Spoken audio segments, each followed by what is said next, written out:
आपलं पूर्ण नाव काय? अतुल पांडवजी कोंबडे. अतुल पांडवजी कोंबडे. गाव कोणतं आपलं? जवळी.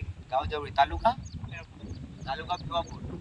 बरं दादा, आपण जे शेतामध्ये आहोत हे कसलं पीक आहे? सोयाबीन. सोयाबीन. तर आपण भाऊच्या शेतामध्ये आलो सोयाबीन या पिकामध्ये. मला हे सांगा, सोयाबीनवर तुम्ही जे तणनाशक वापरलं तणासाठी वापरलं असेल ना, ते कोणतं काय नावाने दिलं होतं तुम्हाला? त्याचं आजादी. आजादी. आजादी नावाने. ठीक आहे. आता तुम्ही आजादी तणनाशक जे मारलं ते किती रुपयाला घेतलं होतं? 950. 950 रुपयामध्ये किती? 24 पंप 24. 4 एकरासाठी. हो. 950 रुपयामध्ये आजादी तणनाशक घेतलं यांनी सोयाबीनचं 4 एकरासाठी 950 रुपयामध्ये. तर मला हे सांगा दादा, की तणनाशक जसं आता तुम्ही आधी दुसरं तणनाशक घेतलं होतं महागवालं, बरोबर आहे? हो. ते काहीतरी 15 पंपाचं 2200 की काहीतरी रुपये म्हटलं होतं, बरोबर आहे? आता 2200 रुपयामध्ये आणि 950 रुपयामध्ये खूप अंतर आहे. हो. आता मला हे सांगा, की तुम्हाला जे 950 रुपयाचं जे औषध दिलं हो.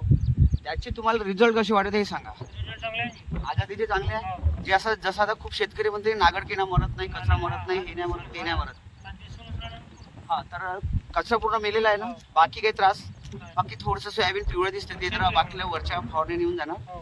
पण आता मला सरी सांगा, की तुमची आता तुम्हाला टोटल किती पंप लागले होते याला? त्याचं 80 100. हो. आता जर तुम्ही त्या म्हणजे महागवालं जर तणनाशक घेतलं असतं तर आज कमीत कमी तुम्हाला 80 पंपाचं म्हटलं तर कमीत कमी 12 ते 15 हजार रुपयापर्यंत औषध गेलं असतं, बरोबर आहे?